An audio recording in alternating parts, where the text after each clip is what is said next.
Very good morning each and everyone. Today we are going to discuss about what is marriage and what are the importance in marriage under event management industry and who is a marriage planner and what are the duties and responsibilities of a marriage planner. ഇന്നത്തെ സെഷനിൽ നമ്മൾ discuss ചെയ്യാൻ വേണ്ടി പോകുന്നത് എന്താണ് marriage എന്ന് പറയുന്ന term and even management ഇൻഡസ്ട്രിക്ക് കീഴിൽ മാരേജ് എന്ന് പറയുന്ന ഒരു ഫങ്ഷൻ അല്ലെങ്കിൽ ഒരു ഈവൻറ്റിന് എത്രത്തോളം പ്രാധാന്യമുണ്ട്, എത്രത്തോളം സ്കോപ്പ് ഉണ്ട്, അതോടൊപ്പം തന്നെ ആരാണ് ഒരു മാരേജ് പ്ലാനർ, അദ്ദേഹത്തിന് എന്തൊക്കെ ഡ്യൂട്ടീസ് ആൻഡ് റെസ്പോൺസിബിലിറ്റീസ് ആണുള്ളത്, അദ്ദേഹത്തിന് എന്തൊക്കെ സ്കില്ലുകളാണ് വേണ്ടത് തുടങ്ങിയ കാര്യങ്ങളാണ് ഇന്നത്തെ സെഷനിൽ നമ്മൾ ഡിസ്കസ് ചെയ്യാൻ വേണ്ടി പോകുന്നത്. സോ ആദ്യം തന്നെ നമുക്ക് എല്ലാവർക്കും അറിയാവുന്ന പോലെ തന്നെ മാരേജ് എന്ന് പറയുന്ന ടേം എന്താണെന്ന് മനസ്സിലാക്കാം. സിംപ്ലി മാരേജ് എന്ന് പറയുന്നത് marriage is a physical, legal and moral union between man and woman in complete community life for the establishment of a family. ഒരു ഫാമിലി ലൈഫിന് വേണ്ടിയിട്ട് സൊസൈറ്റിയുടെ അംഗീകാരത്തോടു കൂടി ഒരു പുരുഷനെയും സ്ത്രീയെയും ചേർത്ത് വയ്ക്കുന്ന ഒരു ഫങ്ഷനെയാണെന്ന് പറയുന്നത് നമ്മൾ മാരേജ് എന്ന് പറയുന്നത്. ഇത്തരത്തിലുള്ള ഫങ്ഷന് സൊസൈറ്റിയുടെ പൂർണ്ണ അംഗീകാരത്തോടു കൂടിയായിരിക്കും ഇത്തരത്തിലുള്ളൊരു ഫങ്ഷൻ എപ്പോഴും നടക്കുന്നത്. നമ്മളെ സംബന്ധിച്ചിടത്തോളം മാരേജും അതിൻ്റെ കാറ്റഗറിയിലേക്കും ഒക്കെ പോകുന്നതിൻ്റെ അപ്പുറം ഞാൻ തുടക്കത്തിലെ മറ്റ് 2 ക്ലാസ്സുകളിലൊക്കെ വളരെ സ്പെസിഫിക്കലായിട്ട് പറഞ്ഞിരുന്നു, ഈവൻ മാനേജ്മെൻറ്റ് എന്ന് പറയുന്ന ഒരു സെക്ടറിന് മാരേജിലേക്കോ അല്ലെങ്കിൽ ട്രേഡ് ഫെയറിലേക്കോ അതല്ലെങ്കിൽ എക്സിബിഷനിലേക്കോ എത്രത്തോളം സ്കോപ്പ് ഉണ്ട് എന്നുള്ളതാണ് നമ്മൾ ഈ മൊഡ്യൂളിൽ പൂർണ്ണമായിട്ടും ഡിസ്കസ് ചെയ്ത് പോകുന്നത്. അതായത് ഒരു ഈവൻറ്റ് നടക്കുന്നു, ഈവൻറ്റ് മാനേജ്മെൻറ്റ് കമ്പനിക്ക് അവിടെ എത്രത്തോളം സാധ്യതകളുണ്ട്, ഒരു എക്സിബിഷൻ നടക്കുന്നു, അവിടെ ഈവൻറ്റ് മാനേജ്മെൻറ്റ് ഇൻഡസ്ട്രിക്ക് എത്രത്തോളം സാധ്യതകളുണ്ട്, ഒരു മാരേജ് നടക്കുന്നു, അവിടെ ഈവൻറ്റ് മാനേജ്മെൻറ്റ് ഇൻഡസ്ട്രിക്ക് എത്രത്തോളം സാധ്യതകളുണ്ട് തുടങ്ങിയ കാര്യങ്ങളാണ് നമ്മൾ ഡിസ്കസ് ചെയ്യാൻ വേണ്ടി പോകുന്നത്. ഇന്ത്യൻ എക്കോണമിയെ സംബന്ധിച്ചിടത്തോളം ഇന്ത്യൻ എക്കോണമിയിൽ ഫാമിലി എന്ന് പറയുന്ന കൺസെപ്റ്റിന് മറ്റേത് കാര്യത്തേക്കാൾ കൂടുതൽ വളരെ പ്രാധാന്യമുള്ള ഒരു രാജ്യമാണ് ഇന്ത്യ എന്ന് പറയുന്നത്. ഇപ്പോൾ നമ്മൾ യൂറോപ്പ് എടുക്കുന്ന സമയത്ത് അല്ലെങ്കിൽ അമേരിക്കൻ കോണ്ടിനെൻ്റ് എടുക്കുന്ന സമയത്തൊന്നും ഇന്ത്യ എന്ന് പറയുന്ന രാജ്യത്ത് നിലനിൽക്കുന്ന ഒരു സാമൂഹിക വ്യവസ്ഥിതി എന്ന് വേണമെങ്കിൽ പറയാം, അതും അല്ലെങ്കിൽ ഒരു ഫാമിലി സെറ്റപ്പ് ആയിരിക്കില്ല യൂറോപ്യൻ കോണ്ടിനെൻറ്റിലും അമേരിക്കൻ കോണ്ടിനെൻറ്റിലും നമുക്ക് കാണാൻ വേണ്ടി പറ്റും. ഇന്ത്യൻ എക്കോണമിയിൽ ഫാമിലി എന്ന് പറയുന്ന കൺസെപ്റ്റിന് വളരെ ഇമ്പോർട്ടൻ്റ് ഉള്ളത് കൊണ്ട് തന്നെ ആ ഫാമിലി എന്നുള്ള കൺസെപ്റ്റിൻ്റെ ഒരു ബിഗിനിങ് സ്റ്റേജ് ആയിട്ടുള്ള മാരേജിന് ഒരുപാട് ഇമ്പോർട്ടൻസ് ഉണ്ട്. മിക്കവാറും നമ്മൾ ഓരോ റിലീജിയൻസ് എടുക്കുന്ന സമയത്തും വളരെ പവിത്രമാക്കപ്പെട്ട ഒരു സംഗതിയായിട്ടാണ് അവരെന്തിനെ കാണുന്നത്, മാരേജ് എന്ന് പറയുന്ന കൺസെപ്റ്റിനെ കാണുന്നത്. അതുകൊണ്ട് തന്നെ ഇന്ത്യൻ എക്കോണമിയിൽ ഈവൻറ്റ് മാനേജ്മെൻറ്റ് എന്ന് പറയുന്ന ഇൻഡസ്ട്രിക്ക് ഒരുപാട് സാധ്യതകളുള്ള ഏരിയയാണ് മാരേജ് എന്ന് പറയുന്ന ഏരിയ. എങ്ങനെയാണ് ആ സാധ്യതകളെ നമ്മൾ യൂട്ടിലൈസ് ചെയ്യുന്നത്, ആരാണ് ഒരു മാരേജ് പ്ലാനർ തുടങ്ങിയ കാര്യങ്ങളാണ് ഇനി നമ്മൾ ഡിസ്കസ് ചെയ്യാൻ വേണ്ടി പോകുന്നത്. തുടക്കത്തിൽ ഞാൻ പറഞ്ഞു, ഓരോ ഇന്ത്യൻ എക്കോണമിയിൽ ഓരോ വെഡ്ഡിങ്ങും മറ്റൊരു വെഡ്ഡിങ്ങിൽ നിന്ന് വ്യത്യസ്തമാക്കാൻ വേണ്ടി ആൾക്കാർ ശ്രമിക്കുന്നുണ്ട്. അതിൻ്റെ പ്രധാനപ്പെട്ട കാരണം ഇന്ത്യൻ എക്കോണമിയിൽ ഫാമിലി എന്ന് പറയുന്ന കൺസെപ്റ്റിൻ്റെ ഇമ്പോർട്ടൻസ് ആണ്. ചിലരെന്തായിരിക്കും അവരുടെ വെഡ്ഡിങ്ങുകൾ വളരെ ട്രഡീഷണൽ ആയിട്ടുള്ള അവരുടെ ടെമ്പിൾസ് റിലേറ്റഡ് ആയിട്ട് നടത്തും. ചിലരെന്തായിരിക്കും വളരെ മോഡേൺ ആയിട്ടൊരു ബീച്ച് വെഡ്ഡിങ് പോലെയുള്ള കൺസെപ്റ്റിലേക്ക് വരും. ചിലരാണെങ്കിൽ നോർമലി ഉള്ളൊരു വെഡ്ഡിങ്ങിലേക്ക് വരും. ഈ വെഡ്ഡിങ്ങിൻ്റെ ഭാഗമായിട്ട് തന്നെ പ്രീ വെഡ്ഡിങ് ആയിട്ട് നമുക്ക് ഹൽദി പോലത്തെയുള്ള ഫങ്ഷൻസുകൾ നടത്താറുണ്ട്, അല്ലെങ്കിൽ മെഹന്തി പോലത്തെയുള്ള ഫങ്ഷൻസുകൾ നടത്താറുണ്ട്. അതിനോടൊപ്പം തന്നെ ഫോട്ടോഷൂട്ടുകൾ നടത്താറുണ്ട്, പ്രീ വെഡ്ഡിങ് ഫോട്ടോഷൂട്ടുകൾ നടത്താറുണ്ട്, പോസ്റ്റ് വെഡ്ഡിങ് നടത്താറുണ്ട്. സോ ഇതെല്ലാം കൂടിച്ചേർന്നതാണ് എന്ത് പറയുന്നത്, മാരേജ് എന്ന് പറയുന്നത്. ഇന്ത്യൻ എക്കോണമിയിൽ മാരേജ് എന്ന് പറയുന്നത് പൂർണ്ണമായിട്ടും ഒരു സെലിബ്രേഷൻ്റെ ഭാഗമായിട്ടാണ് നമുക്ക് കാണാൻ വേണ്ടി പറ്റും. ഒരു വളരെ സന്തോഷമുള്ളൊരു ഈവൻ്റ് ആയിട്ടാണ് എന്തിനെ കാണുന്നത്, മാരേജിനെ കാണുന്നത്. സോ വ്യക്തികൾ എന്ത് ചെയ്യുന്നു, ഓരോ വെഡ്ഡിങ്ങും ഓരോ സെലിബ്രേഷൻ ആക്കിയത് കൊണ്ട് തന്നെ എങ്ങനെയെങ്കിലും അതിലേക്ക് വ്യത്യസ്തത കൊണ്ടുവരാൻ വേണ്ടി ശ്രമിക്കുന്നു. സോ ഓട്ടോമാറ്റിക്കലി വ്യത്യസ്തത കൊണ്ടുവരാൻ വേണ്ടി ശ്രമിക്കുന്ന സമയത്ത് ഈവൻറ്റ് മാനേജ്മെൻറ്റ് ഇൻഡസ്ട്രിക്ക് ഇതിൽ ഒരുപാട് സാധ്യതകളുണ്ട്. ഇത്തരത്തിലുള്ള വെഡ്ഡിങ്ങുകൾ അല്ലെങ്കിൽ മാരേജ് ഫങ്ഷനുകൾ ഡീൽ ചെയ്യുന്നത് അല്ലെങ്കിൽ നിയന്ത്രിക്കുന്നത് എപ്പോഴും ഒരു മാരേജ് പ്ലാനർ എന്ന് പറയുന്ന ആളായിരിക്കും. അദ്ദേഹമായിരിക്കും മാരേജിനെ കുറിച്ചുള്ള എല്ലാ കാര്യങ്ങളും ചോദിച്ചറിഞ്ഞ് മനസ്സിലാക്കി കൃത്യമായിട്ട് കസ്റ്റമറിൻ്റെ നീഡ്സ് ആൻഡ് വാണ്ട്സിനനുസരിച്ച് ഒരു മാരേജിന് വേണ്ടിയുള്ള എല്ലാ അറേഞ്ച്മെൻറ്റ്സും ചെയ്തു കൊടുക്കുന്നത്. ഇനി നമ്മൾ ഡിസ്കസ് ചെയ്യാൻ പോകുന്നത് റോൾ ഓഫ് മാരേജ് പ്ലാനർ. ഒരു മാരേജ് പ്ലാനർ എന്തൊക്കെ കാര്യങ്ങളാണ് ഒരു വെഡ്ഡിങ്ങിൻ്റെ ഭാഗമായിട്ട് ചെയ്യുന്നു എന്നുള്ള പോയിൻ്റാണ് ഇനി നമ്മൾ ഡിസ്കസ് ചെയ്യാൻ വേണ്ടി പോകുന്നത്.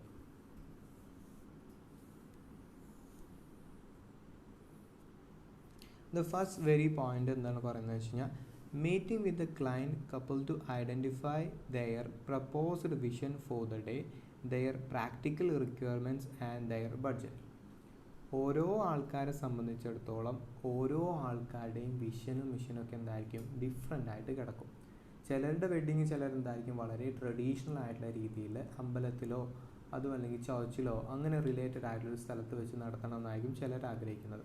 ചിലരെന്തായിരിക്കും വളരെ മൾട്ടിനാഷണൽ ആയിട്ടുള്ള ബ്രാൻഡുകളുടെ അല്ലെങ്കിൽ ഫ്രാഞ്ചൈസികളുടെ ഹോട്ടലുകളിലോ അല്ലെങ്കിൽ ഓപ്പൺ ഓഡിറ്റോറിയങ്ങളിലൊക്കെ ആയിരിക്കും അവർ പ്ലാൻ ചെയ്യുന്നത്.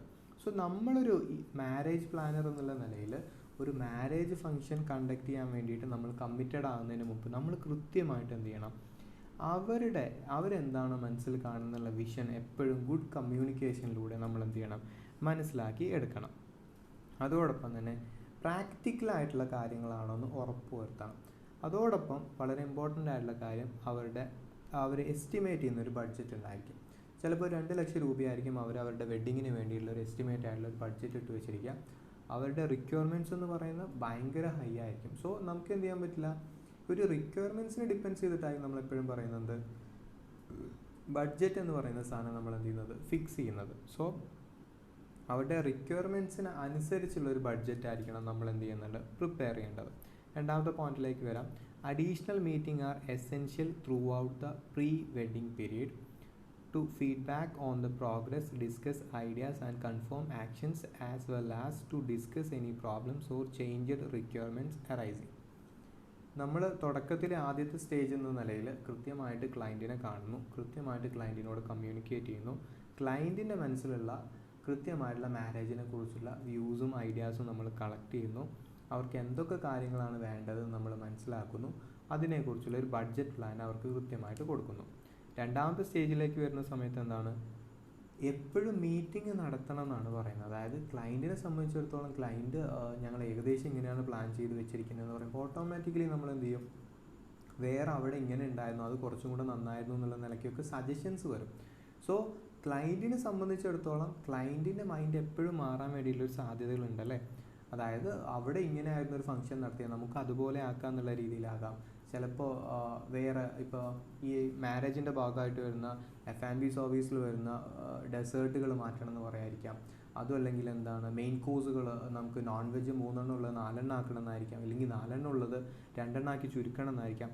അങ്ങനെ എപ്പോഴും ഒരു ക്ലയൻറ്റിനെ സംബന്ധിച്ചിടത്തോളം അവരുടെ മൈൻഡ് മാറാനുള്ള സാധ്യത ഭയങ്കരമാണ്. സോ വെഡ്ഡിങ്ങിൻ്റെ മുമ്പായിട്ടുള്ള പ്രീ വെഡ്ഡിങ് സമയത്ത് കൃത്യമായിട്ട് ഇടവേളകളിൽ എന്ത് ചെയ്യണം, മാരേജ് പ്ലാനർ കൃത്യമായിട്ട് ക്ലയൻറ്റുമായിട്ട് കമ്മ്യൂണിക്കേറ്റ് ചെയ്തിരിക്കണം. അതുവരെ സംസാരിച്ച കാര്യങ്ങൾ വെച്ചുകൊണ്ടുള്ള ചെയ്ത വർക്കിനെ കുറിച്ചുള്ള പ്രോഗ്രസ് എന്ത് ചെയ്യണം, അവരെ അറിയിക്കുകയും ചെയ്യണം. ഇൻ കേസ് അവർക്ക് എന്തെങ്കിലും മാറ്റങ്ങളുണ്ട് എങ്കിൽ, പ്രീ വെഡ്ഡിങ് സെഷൻ ആണല്ലോ, നമ്മൾ വെഡ്ഡിങ്ങിലേക്ക് കടന്നിട്ടില്ല, ആ മാറ്റത്തെ ഉൾക്കൊണ്ടുകൊണ്ട് എന്ത് ചെയ്യണം, എന്തെങ്കിലും നെസസറി ആയിട്ടുള്ള ആക്ഷൻസ് എടുക്കണമെങ്കിൽ അതും ഒരു മാരേജ് പ്ലാനർ ചെയ്യണം. നെക്സ്റ്റ് നമുക്ക് പോയിന്റിലേക്ക് കിടക്കാം. മൂന്നാമത്തെ പോയിന്റ് ഡിസ്കസ് ചെയ്യുമ്പോൾ, building a good relationship with the client couple so you can see the planning and vision from their perspective. എപ്പോഴും ഓരോ ക്ലയൻറ്റും, അത് ഏത് മേഖലയിൽ നമ്മൾ വർക്ക് ചെയ്യുമ്പോഴും നമ്മളെ സംബന്ധിച്ചിടത്തോളം ക്ലയൻറ്റ് എന്ന് പറയുന്നത് വളരെ ഇമ്പോർട്ടൻ്റ് ആയിട്ടൊരു പേഴ്സണാണ്. ക്ലയൻറ്റുമായിട്ട് എപ്പോഴും നല്ലൊരു റിലേഷൻഷിപ്പ് കീപ്പ് ചെയ്യുമ്പോൾ മാത്രമേ ഉള്ളൂ നമുക്ക് ഭാവിയിലേക്ക് എന്ത് ചെയ്യുള്ളൂ, ഒരു ബിസിനസ് കിട്ടുള്ളൂ. നമ്മളെപ്പോഴും ഓരോ ക്ലയൻറ്റിനെ നോക്കി കാണുന്നത് എന്താണ്, ഒന്നുകിൽ അവരുടെ റെക്കമെൻഡേഷൻ വെച്ചോ അല്ലെങ്കിൽ ഒരു മൗത്ത് പബ്ലിസിറ്റി വെച്ചോ നമുക്ക് കൂടുതൽ ബിസിനസ് കിട്ടണം എന്നുള്ള ആംഗിളിലേക്ക് ആയിരിക്കും എപ്പോഴും ഒരു കമ്പനിയുടെ വ്യൂവിൽ നിന്ന് നമ്മൾ നോക്കാം. സോ നമ്മളുടെ ക്ലയൻറ്റ് എന്ന് പറയുന്നത് നമ്മൾ നല്ലൊരു റിലേഷൻഷിപ്പ് അവരുമായിട്ട് മെയിൻറ്റെയിൻ ചെയ്തിരിക്കണം. ഓക്കെ, നമ്മൾ നല്ല രീതിയിലൊരു റിലേഷൻഷിപ്പ് മെയിൻറ്റെയിൻ ചെയ്യുന്നതോടെ എന്താണ്, ഇപ്പം നമ്മൾ തന്നെ ചിലപ്പോൾ പറയാറില്ല, നമ്മളുടെ കൂട്ടുകാരുടെ കാര്യങ്ങളൊക്കെ അവരുടെ ഐഡിയാസ് ഇങ്ങനെയാണ് നമുക്ക് അറിയാമെന്ന് പറയാറില്ലേ, അല്ലെങ്കിൽ അവരുടെ ഇഷ്ടങ്ങൾ ഇങ്ങനെയാണെന്ന് നമ്മൾ പറയാറില്ല. മേ ബി നമ്മളിപ്പോൾ സ്ഥിരമായിട്ട് നമ്മുടെ ഒരു ഫ്രണ്ടിൻ്റെ കൂടെ യാത്ര ചെയ്യുന്ന സമയത്ത് അവർ സ്ഥിരമായിട്ട് ഓർഡർ ചെയ്യുന്ന ഫുഡിനെ കുറിച്ച് നമുക്ക് നല്ല ധാരണ ഉണ്ടാവും അല്ലേ. അത് എന്തുകൊണ്ടാണെന്ന് ചോദിച്ചു കഴിഞ്ഞാൽ എന്താ, നമ്മൾ അവരായിട്ട് നല്ലൊരു ഗുഡ് റിലേഷൻഷിപ്പ് മെയിൻറ്റെയിൻ ചെയ്യുന്നതുകൊണ്ടാണ്. സോ ഇവിടെ അതേ പോയിന്റ് തന്നെയാണ് പറയുന്നത്, ക്ലയൻറ്റുമായിട്ട് നല്ലൊരു റിലേഷൻഷിപ്പ് മെയിൻറ്റെയിൻ ചെയ്യുന്നതോടുകൂടി നമുക്ക് കൃത്യമായിട്ട് അറിയാൻ പറ്റും ക്ലയൻറ്റ് എന്താണ് എക്സ്പെക്റ്റ് ചെയ്യുന്നത്, അവരുടെ പേഴ്സ്പെക്റ്റീവ് എന്താണ്, അവർ നോക്കിക്കാണുന്ന രീതി എന്താണ് നമുക്ക് മനസ്സിലാക്കാൻ വേണ്ടി പറ്റും. നെക്സ്റ്റ് പോയിന്റിലേക്ക് വരാണ് offering creative ideas themes and inspirations based on your own experience. ഓരോ ഈ പറയുന്ന പോലെ മാരേജ് പ്ലാനേഴ്സും കൃത്യമായിട്ടുള്ള എക്സ്പീരിയൻസുകൾ ഉണ്ടാവും. പെട്ടെന്നൊരു വ്യക്തിയെ പിടിച്ചിട്ട് ഒരു മാരേജ് പ്ലാനറൊന്നും ആക്കില്ല. കാരണം എന്താണെന്ന് വെച്ച് കഴിഞ്ഞാൽ ഇത് വളരെ ഇമ്പോർട്ടൻ്റ് ആയിട്ടുള്ളൊരു ജോബാണ്. അതോടൊപ്പം തന്നെ എന്താണ്, വളരെ ഡ്യൂട്ടീസ് ആൻഡ് റെസ്പോൺസിബിലിറ്റീസ് ഒരുപാട് വേണ്ട ഒരു ജോബാണ്. സോ നമ്മുടെ എക്സ്പീരിയൻസ് കൊണ്ട് നമുക്ക് ഒരുപാട് കാര്യങ്ങൾ അറിയാൻ വേണ്ടി പറ്റുന്നുണ്ടാവും അല്ലേ. സോ നമ്മുടെ എക്സ്പീരിയൻസുകൾ ക്രിയേറ്റീവ് ആയിട്ടുള്ള ഐഡിയാസ് എന്ത് ചെയ്യണം, നമ്മൾ ക്ലയൻറ്റിന് റെക്കമെൻഡ് ചെയ്ത് കൊടുക്കണം. ഇത്രയും കാര്യങ്ങളുണ്ട്, ഇങ്ങനെ ചെയ്താൽ നന്നായിരിക്കും. അല്ലെങ്കിൽ ഒരു പെട്ടെന്നൊരു ഫ്ലവർ കോമ്പിനേഷൻ പറയാണ്, ഈ 2 കളേഴ്സുകളും ആയിരിക്കും മിക്സ് ചെയ്ത് കഴിഞ്ഞാൽ കുറച്ചും കൂടെ നന്നായിരിക്കും, അതായിരിക്കും നന്നായിരിക്കുക. അല്ലെങ്കിൽ ഒരു ഫോട്ടോ കാണിച്ചു കൊടുത്ത് ആക്ച്വലി ഇങ്ങനെ ചെയ്ത് കഴിഞ്ഞാൽ നന്നായിരിക്കും എന്നുള്ളൊരു റെക്കമെൻഡ് ചെയ്യാനുള്ളൊരു എക്സ്പീരിയൻസ് ആർക്ക് വേണം, മാരേജ് പ്ലാനർക്ക് വേണം. മാരേജ് പ്ലാനറുടെ ഈ എക്സ്പീരിയൻസ് എന്ത് ചെയ്യണം, ക്ലയൻറ്റിനെ കൃത്യമായിട്ട് കമ്മ്യൂണിക്കേറ്റ് ചെയ്യാൻ വേണം. Next point, liaising and negotiating with wedding vendors, those service providers such as venue staff, caterers and photographers. നമുക്ക് എല്ലാവർക്കും അറിയാവുന്നത് പോലെ തന്നെ ഈവൻറ്റ് മാനേജ്മെൻറ്റ് കമ്പനി, ഏറ്റവും വലിയ കമ്പനികളൊക്കെ മാറ്റി നിർത്തിയാൽ സാധാരണ നമ്മൾ കേരളത്തിൽ കാണുന്ന പകുതിയിലധികം കമ്പനികളും സ്വന്തമായിട്ട് എന്ത് ചെയ്യുന്നുണ്ടാവില്ല, ചില സമയത്ത് അവർ സ്വന്തമായിട്ടൊന്നും ചെയ്യുന്നുണ്ടായിരിക്കില്ല. അവരൊരു ഇൻ്റർമീഡിയറ്റ് ആയിട്ട് എൻ്റെ പ്രോഗ്രാം കോർഡിനേറ്റ് ചെയ്യുക എന്നുള്ളതിനപ്പുറത്ത് ഇപ്പോൾ അവർക്ക് തന്നെ സ്വന്തമായിട്ടൊരു F&B സർവീസ് ഉണ്ടായിക്കൊള്ളണമെന്നില്ല, പ്രൊഡക്ഷൻ യൂണിറ്റ് ഉണ്ടായിക്കൊള്ളണമെന്നില്ല, മേ ബി അവർക്ക് സ്റ്റേജ് ഡെക്കറേഷൻ യൂണിറ്റ് സ്വന്തമായിട്ട് ഉണ്ടായിക്കൊള്ളണമെന്നില്ല, കാറ്ററിംഗ് സർവീസസും ഫോട്ടോഗ്രാഫേഴ്സും ഒന്നും ഉണ്ടായിക്കൊള്ളണമെന്നില്ല. മറിച്ച് അവർക്ക് എന്തുണ്ടാവാം, ഇവരുമായിട്ടൊക്കെ ടൈപ്പുകൾ ഉണ്ടാവാം. ഇപ്പോൾ പെട്ടെന്ന് പറയുകയാണെങ്കിൽ ഒരു മാരേജിന് വേണ്ടിയിട്ട് നമുക്ക് ഓട്ടോമാറ്റിക്കലി വേണ്ട സർവീസുകളാണ് ഫുഡ് ആൻഡ് ബ്യൂറേജ് സർവീസുകൾ. അതോടൊപ്പം തന്നെ ഫോട്ടോഗ്രാഫേഴ്സിന് നമുക്ക് വേണ്ടി വരും, വെന്യൂ വേണ്ടി വരും. ഇതൊക്കെ വളരെ നെസസറി ആയിട്ടുള്ള ആവശ്യങ്ങളാണല്ലേ, വളരെ ഇമ്പോർട്ടൻ്റ് ആയിട്ടുള്ള ആവശ്യങ്ങളാണ്. സോ നമ്മൾ എന്ത് ചെയ്തുകൊണ്ടിരിക്കണം, ഗസ്റ്റിൻ്റെ നീഡ്സ് ആൻഡ് വാണ്ട്സ് മനസ്സിലാക്കി, അല്ലെങ്കിൽ ക്ലയൻറ്റിൻ്റെ നീഡ്സ് ആൻഡ് വാണ്ട്സ് മനസ്സിലാക്കിയ ഉടനെ നമ്മൾ എന്ത് ചെയ്യണം, നമുക്കുള്ള വെൻഡേഴ്സ്, നമുക്ക് ഈ സർവീസ് തരുന്ന ആൾക്കാരുമായിട്ട് നമ്മൾ കമ്മ്യൂണിക്കേറ്റ് ചെയ്യണം, നെഗോസിയേറ്റ് ചെയ്യണം. അപ്പോഴാണല്ലോ നമ്മുടെ കമ്പനിക്ക് എന്ത് ചെയ്യുന്നത്, ലാഭം ഉണ്ടാകുന്നത്. ഇപ്പോൾ പെട്ടെന്ന് പറയുകയാണെങ്കിൽ ഫോട്ടോഗ്രാഫേഴ്സ് പറയുന്നു ഞങ്ങൾ 25,000 റുപ്പീസിന് ചെയ്തു തരാമെന്ന് പറയുന്നു. ആകെ വെഡ്ഡിങ്ങിൻ്റെ പ്ലാൻ എന്ന് പറയുന്നത് 2 ലക്ഷം രൂപയാണ്. 2 ലക്ഷം രൂപയിൽ ഈ പറയുന്ന എല്ലാ കാര്യങ്ങളും നടക്കണം. അതായത് നമുക്ക് കാറ്ററിംഗ് സർവീസ് നടക്കണം, ഫോട്ടോഗ്രാഫേഴ്സ് നടക്കണം, സ്റ്റേജ് വെന്യൂ ഡെക്കറേഷൻ നടത്തണം, ബാക്കി അറേഞ്ച്മെൻറ്റ്സ് എല്ലാം നടത്തണം. സോ നമ്മളെ സംബന്ധിച്ച് നമ്മൾ നെഗോഷിയേറ്റ് ചെയ്യുന്ന സമയത്ത് നമുക്ക് കിട്ടുന്ന അഡ്വാൻറ്റേജ് എന്താ, 25,000 രൂപയ്ക്ക് ചെയ്തു തരാമെന്ന് പറയുന്ന ഫോട്ടോഗ്രാഫി ഒരു 20,000 രൂപയ്ക്ക് ചെയ്ത് കിട്ടുമ്പോൾ ബാലൻസ് നമുക്ക് ലാഭിക്കാൻ പറ്റുന്ന 5,000 രൂപ എന്താണ്, നമ്മുടെ ഒരു പ്രോഫിറ്റിലേക്കാണ് വരുന്നത്. സോ കൃത്യമായിട്ട് ഇവരുമായിട്ട് കമ്മ്യൂണിക്കേറ്റ് ചെയ്യണം, ഇവരുമായിട്ട് നെഗോഷിയേറ്റ് ചെയ്തിട്ട് ഒരു പ്രൈസിലേക്ക് വേണം നമ്മൾ എത്തിച്ചേരാൻ വേണ്ടിയിട്ട്.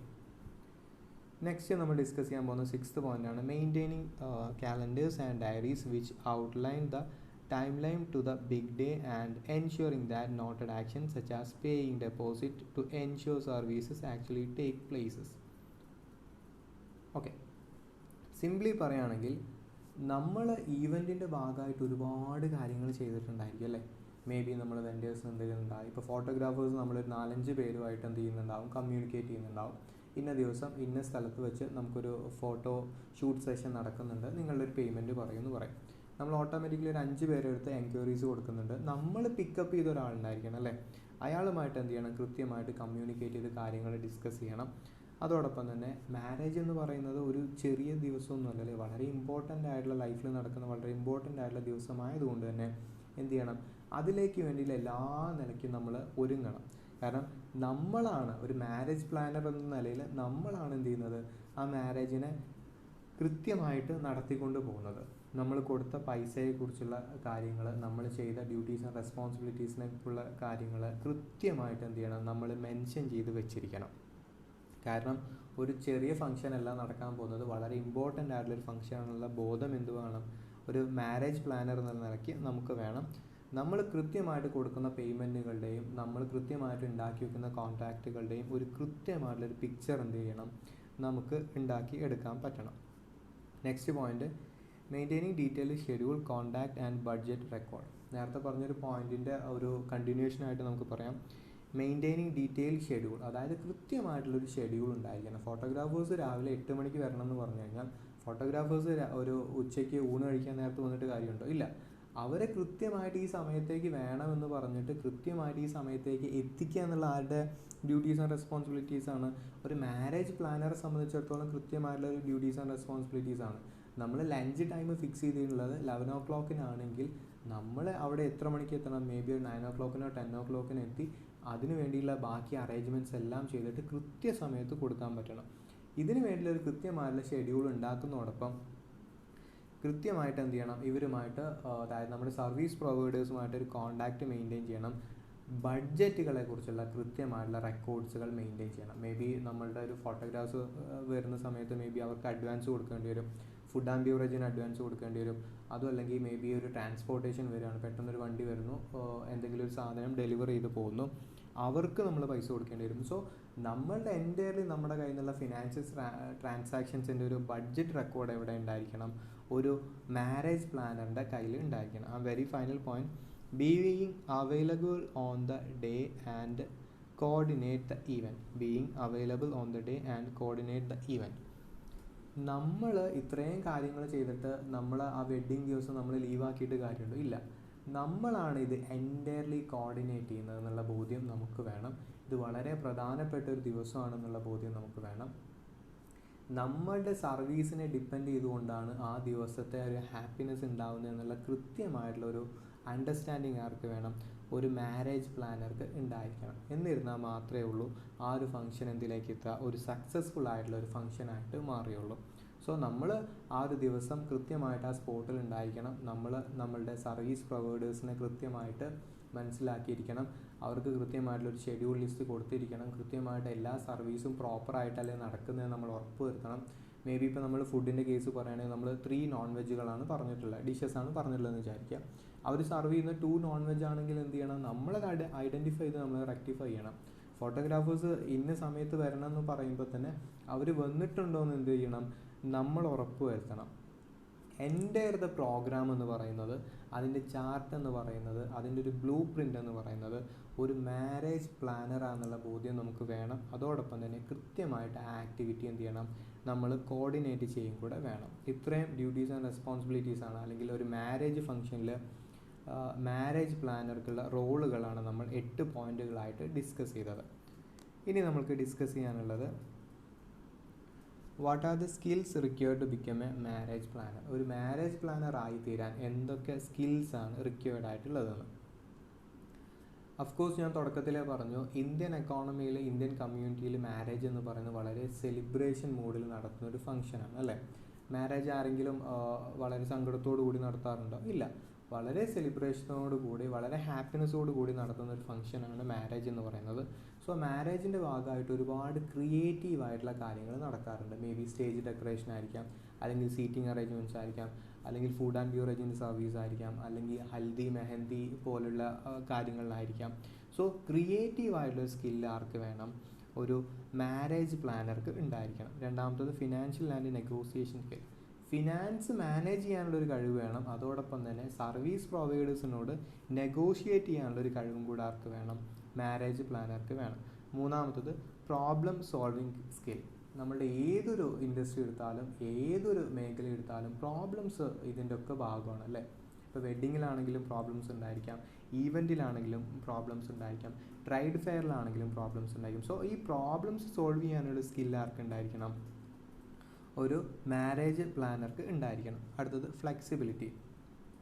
ഫ്ലെക്സിബിലിറ്റി വളരെ ഇമ്പോർട്ടൻ്റ് ആയിട്ടുള്ളൊരു പോയിൻ്റാണ്. ഓരോ ഗസ്റ്റും ഓരോ രീതിയിലായിരിക്കും, ഓരോ ക്ലയൻറ്റും ഓരോ രീതിയിലായിരിക്കും ബിഹേവ് ചെയ്യുന്നത്, പെരുമാറുന്നത്, കമ്മ്യൂണിക്കേറ്റ് ചെയ്യുന്നത്, പേയ്മെൻറ്റ് തരുന്നത്. സോ നമ്മൾ അവരെ മനസ്സിലാക്കിക്കൊണ്ട് അവരുടെ രീതിയിലേക്ക് നമ്മൾ എന്ത് ചെയ്യണം? ഫ്ലെക്സിബിൾ ആയി കൊടുക്കണം. അതായത് ഇപ്പോൾ ഒരാൾ പെട്ടെന്ന് പറയണം ഞങ്ങൾ പൈസ ഈ തരില്ല എന്ന് പറയുന്ന ഒരു രീതി വരുവാണ്. അതല്ലെങ്കിൽ നമ്മൾ കൃത്യമായിട്ട് എല്ലാ സർവീസും ചെയ്യുന്നുണ്ട്, അദ്ദേഹം എന്താണ് ഒരു പിശുക്കനായിട്ടുള്ള ഒരാളാണെന്ന് വിചാരിക്കുക, അദ്ദേഹം ഇങ്ങനെ പൈസ പിടിച്ചുകൊണ്ടിരിക്കുന്നതാണ്.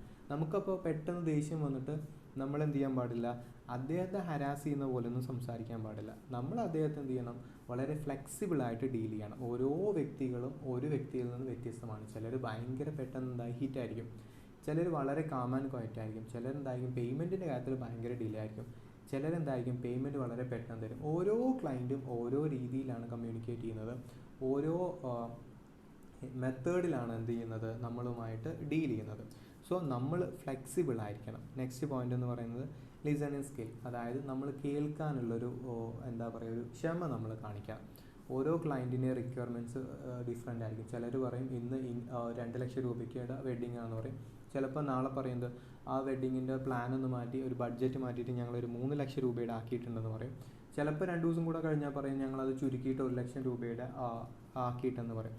സോ അവരുടെ റിക്വയർമെൻറ്റ്സ് ചിലപ്പോൾ മാറി മറിഞ്ഞുകൊണ്ടൊക്കെ ഇരിക്കും. നമ്മളത് കൃത്യമായിട്ട് കേട്ട് മനസ്സിലാക്കി അവരുടെ നീഡ്സ് ആൻഡ് വാണ്ട്സിനെ നമ്മൾ എന്ത് ചെയ്യണം, ഫുൾഫിൽ ചെയ്യിക്കാൻ വേണ്ടി ശ്രമിക്കണം.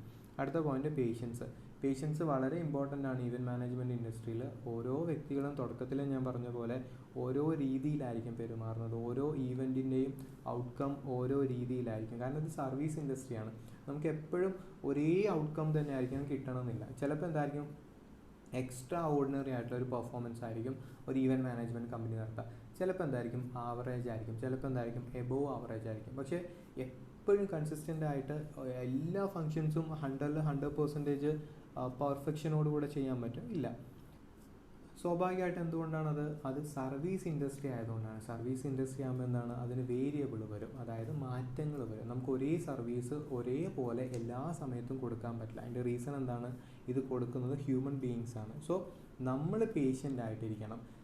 ക്ലയൻറ്റിൽ നിന്നുള്ള മേ ബി അവർ ഭയങ്കര റഫായിട്ടായിരിക്കും സംസാരിക്കുന്നത്, അല്ലെങ്കിൽ വേറെ രീതിയിലായിരിക്കും സംസാരിക്കുന്നത്, അല്ലെങ്കിൽ ഒരു ഹരാസ്മെൻറ്റ് ചെയ്യുന്ന രീതിയിലായിരിക്കും. വാട്ടെവർ, നമ്മൾ പേഷ്യൻ്റായിട്ട് ഗസ്റ്റിൻ്റെ നീഡ്സ് ആൻഡ് വാണ്ട്സ് അറിഞ്ഞുകൊണ്ട് അവരെ സർവീസ് ചെയ്തുകൊണ്ട് അവരെ സാറ്റിസ്ഫൈ ചെയ്യുക എന്നുള്ളതായിരിക്കണം നമ്മളുടെ എപ്പോഴും ഒരു അൾട്ടിമേറ്റ് എയിമായിട്ട് നിൽക്കേണ്ടത്. ആൻഡ് വെരി ഫൈനൽ പോയിന്റ് എന്ന് പറയുന്നത് കമ്മ്യൂണിക്കേഷൻ സ്കില്ലാണ്. കൃത്യമായി ക്ലയൻറ്റിൻ്റെ നീഡ്സ് ആൻഡ് വാണ്ട്സ് നമുക്ക് അറിയാൻ പറ്റണം, എന്താണ് അവർക്ക് വേണ്ടതെന്ന് അറിയാൻ പറ്റണം, എങ്ങനെ അവർക്ക് കൊടുക്കുക എന്നുള്ള കാര്യം നമ്മൾ അവരുമായിട്ട് കമ്മ്യൂണിക്കേറ്റ് ചെയ്യണം. നമ്മുടെ എക്സ്പീരിയൻസ് എന്നുള്ള കാര്യങ്ങൾ അവരോട് പറഞ്ഞ് മനസ്സിലാക്കി കൊടുക്കണം. അവരുടെ ഒരു ബഡ്ജറ്റിൻ്റെ ഉള്ളിലേക്ക് നമ്മൾ കാര്യങ്ങൾ എത്തിച്ചു കൊടുക്കണം. ഇടയ്ക്കിടയ്ക്ക് ഗസ്റ്റുമായിട്ട് എന്ത് ചെയ്യണം, നമ്മൾ ക്ലയൻറ്റുമായിട്ട് നമ്മൾ എന്ത് ചെയ്യണം, ഇൻട്രാക്ഷൻ നടത്തണം. അവർക്ക് എന്തെങ്കിലും ചേഞ്ചുകൾ ഉണ്ടെങ്കിൽ ആ ചേഞ്ചിൻ്റെ പുറത്ത് നമുക്ക് എന്തെങ്കിലും സജഷൻസ് ഉണ്ടെങ്കിൽ അതും നമ്മൾ എന്ത് ചെയ്യണം, ക്ലയൻറ്റുമായിട്ട് നമ്മൾ എന്ത് ചെയ്യണം, കമ്മ്യൂണിക്കേറ്റ് ചെയ്യണം. ഇത്രയും സ്കിൽസാണ് ഒരു മാരേജ് പ്ലാനർക്ക് നെസസറി ആയിട്ട് ഉണ്ടായിരിക്കേണ്ട കാര്യങ്ങൾ. സോ ഇത്രയും കാര്യങ്ങളാണ് നമുക്ക് ഡിസ്കസ് ചെയ്യാനുള്ളത്. സോ ഇന്നത്തെ സെഷൻ ഇവിടെ അവസാനിക്കുകയാണ്. ഞാൻ ഒന്നും കൂടെ ഫസ്റ്റ് മുതൽ റിപ്പീറ്റ് ചെയ്ത് വരാം. മാരേജ് എന്ന് പറയുന്ന ടേം ആയിരുന്നു ഇന്ന് നമ്മൾ ഡിസ്കസ് ചെയ്തത്. എന്താണ് മാരേജ് എന്ന് നമ്മൾ പറഞ്ഞു. ഒരു മാരേജ് കണ്ടക്ട് ചെയ്യുന്ന സമയത്ത് ഈവൻറ്റ് മാനേജ്മെൻറ്റ് ഇൻഡസ്ട്രിക്ക് എത്രത്തോളം ഇമ്പോർട്ടൻസ് ഉണ്ട് ഇന്ത്യൻ എക്കോണമിയിൽ നമ്മൾ ഡിസ്കസ് ചെയ്തു. തുടർന്ന് നമ്മൾ ഡിസ്കസ് ചെയ്തത് ആരാണ് ഒരു മാരേജ് എന്താ പറയുന്നത് കണ്ടക്ട് ചെയ്യുന്നത്, ആരാണ് അതിന് ഇനീഷ്യേറ്റീവ് എടുക്കുന്നതായിരുന്നു നമ്മൾ ഡിസ്കസ് ചെയ്തത്. ആ ഇനീഷ്യേറ്റീവ് എടുക്കുന്ന ആളുടെ പേരാണ് മാരേജ് പ്ലാനർ എന്ന് പറയുന്നത്. അദ്ദേഹത്തിൻ്റെ റോൾ എന്താണെന്ന് നമ്മൾ ഡിസ്കസ് ചെയ്തു. എങ്ങനെയാണ് അദ്ദേഹം ഒരു മാരേജിനെ ഡീൽ ചെയ്യുന്നത്, എന്തൊക്കെ കാര്യങ്ങളാണ് അദ്ദേഹം ചോദിച്ച് മനസ്സിലാക്കുന്നത്, എങ്ങനെയാണ് അദ്ദേഹം സർവീസ് പ്രൊവൈഡേഴ്സിനെ ഡീൽ ചെയ്യുന്നത്, അദ്ദേഹത്തിന് വേണ്ട ക്വാളിഫിക്കേഷൻസ് അല്ലെങ്കിൽ സ്കിൽസ് എന്തൊക്കെയാണെന്നുള്ളത് നമ്മൾ ഡിസ്കസ് ചെയ്തു. ഇത്രയും കാര്യങ്ങൾ ഡിസ്കസ് ചെയ്ത് പോരുമ്പോഴും സിംപിളി എക്സാമിന് ഒരു ക്വസ്റ്റ്യൻ ചോദിക്കുകയാണ്, what is marriage and what are the importance എന്ന് ചോദിക്കുകയാണെന്ന് വിചാരിക്കുക. സോ നിങ്ങൾ എന്ത് ചെയ്യണമെന്ന് വെച്ച് കഴിഞ്ഞാൽ മാരേജ് എന്താണെന്നുള്ള കാര്യം കൃത്യമായിട്ട് ആദ്യം നെസസറി ആയിട്ട് എഴുതി വെക്കണം. അതിനുശേഷം വാട്ട് ആർ ദ ഇമ്പോർട്ടൻസ് ചോദിക്കുന്ന സമയത്ത് ഈവൻറ്റ് മാനേജ്മെൻറ്റ് ഇൻഡസ്ട്രിയെ സംബന്ധിച്ചിടത്തോളം മാരേജ് എന്ന് പറയുന്ന കൺസെപ്റ്റിൻ്റെ ഇമ്പോർട്ടൻസിനെ കുറിച്ചാണ് നിങ്ങൾ എഴുതേണ്ടത്. മറിച്ച് ഒരു സോഷ്യലായിട്ട് അല്ലെങ്കിൽ ഒരു സോഷ്യോളജിക്കൽ ആസ്പെക്റ്റിൽ നമ്മുടെ സൊസൈറ്റി നിന്ന് പോകാൻ വേണ്ടിയിട്ട് മാരേജ് വളരെ നെസസറിയാണ് ആ ഒരു ആംഗിളിലല്ല, മറിച്ച് ഒരു ഈവൻറ്റ് മാനേജ്മെൻറ്റിൻ്റെ ആ ഒരു ഇൻഡസ്ട്രിയുടെ കീഴിൽ വരുന്നൊരു ഫംഗ്ഷൻ എന്ന നിലയിൽ അല്ലെങ്കിൽ ഒരു ഈവൻറ്റ് എന്ന നിലയിൽ ആ ഒരു നിലയിൽ വേണം നമ്മൾ ഈ എന്ത് ചെയ്യേണ്ടത്, ഈ മാരേജ് എന്ന് പറയുന്ന ഫംഗ്ഷനെ അല്ലെങ്കിൽ ഒരു ഈവൻറ്റിനെ നമ്മൾ നോക്കിക്കാണേണ്ടത്. അതിലേക്ക് വേണ്ടി വരുന്ന ഇപ്പോൾ ഒരു മാരേജ് പ്ലാനറുടെ കുറിച്ചുള്ള എന്തൊക്കെയാണ് അദ്ദേഹത്തിൻ്റെ ഡ്യൂട്ടീസ് ആൻഡ് റെസ്പോൺസിബിലിറ്റീസ്, എങ്ങനെയാണ് ഒരു മാരേജ് കണ്ടക്ട് ചെയ്യുന്നത്, എങ്ങനെയാണ് ഗസ്റ്റിൽ നിന്ന് ഇൻഫർമേഷൻസ് കളക്ട് ചെയ്യുന്നത് തുടങ്ങിയ കാര്യങ്ങളൊക്കെ ഉൾപ്പെടുത്തിയിട്ട് വേണം നിങ്ങൾ എക്സാമിന് എഴുതാൻ വേണ്ടിയിട്ട്. ഹോപ്പ്ഫുള്ളി ഇന്നത്തെ സെഷൻ നിങ്ങൾക്ക് മനസ്സിലായെന്ന് വിചാരിക്കുന്നു. നെക്സ്റ്റ് സെഷനിൽ നമുക്ക് കാണാം. Thank you so much.